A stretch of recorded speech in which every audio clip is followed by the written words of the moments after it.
This has been a very difficult week for the citizens of Spotsylvania County Public Schools. And as I sit here tonight and reflect on the events that have occurred over the last few hours, as division superintendent, it saddens me that children who were sitting in this audience tonight and their parents had to witness it. Because we have been charged to be the leaders in this district. And tonight's actions really have created some significant concerns for me as division superintendent, because that's not the way I want my school division to be represented.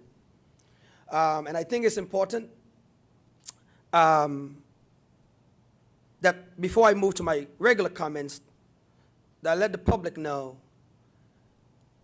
that what you witnessed tonight is not what I want. I don't believe that's what the board members want, and we have to strive to be better. Because we are charged as leaders in this district to be better. So to my comments, this has been a very difficult week for citizens of Spotsylvania. Last week, a third grade student brought a loaded gun that was discharged in the classroom. A loaded gun. A few days later, we had a triple murder involving young adults that were formerly enrolled in our public schools. And one that is currently enrolled, but also students who were enrolled in Caroline and other public schools across the general area.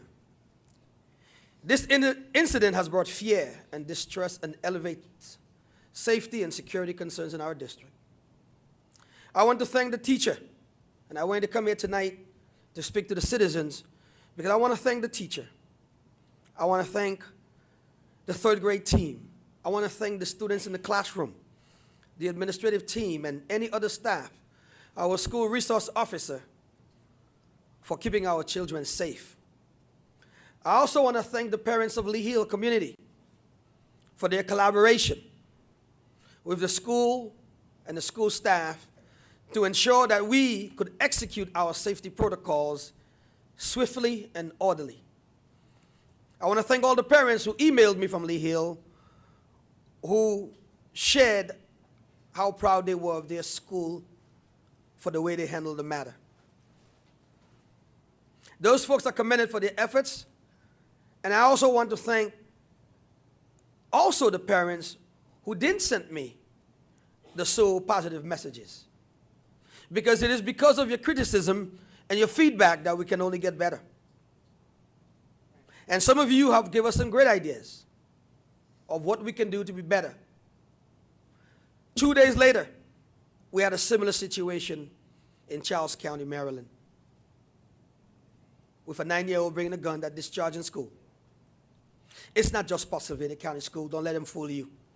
It happens across the country. And we have to put things in place for our lawmakers, those who are in the House this evening, and those watching on television, and those in Richmond and those in the federal government. We have to put things in place to keep our children safe. Even that means that we have to reform things around gun safety and gun control in this country, because we're tired of these things happening in our schools. And I also want to make sure that for our parents, that you hold yourself accountable. How is that we have a third grade student bring a gun to school and you as a parent don't know what's in that backpack? Yes, you could provide a suggestion of creating clear backpacks, but that's just a piece of the solution. It starts at home. So I ask all of you parents tonight that we are going to do our job in school to keep them safe, but we want you to do yours at home. I want to remind the community that our schools remain safe. And here's some of the measures that we put in place. All 29 schools have a secure entry building.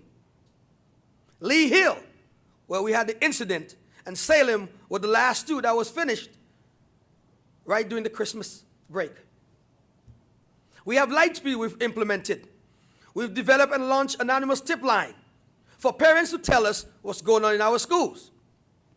We've purchased and installed evolved weapon detection system at all high schools, even though there are members right here in this audience who did not approve it. But we handle it and we put it in our schools. You need to be quiet while I'm talking, because I don't interrupt you when you're talking. We've hired safety officers at all of our middle schools this year. And we have SROs at all schools. Are we perfect? No. But are we taking the steps to get there? We are. And when the system fails us, all we can do is learn from it. We'll continue to look at our processes and find ways to be better. Again, I'm asking all the parents to please secure your weapons at home. And remind your children, if they hear something or they see something, they must say something to a trusting adult in our district.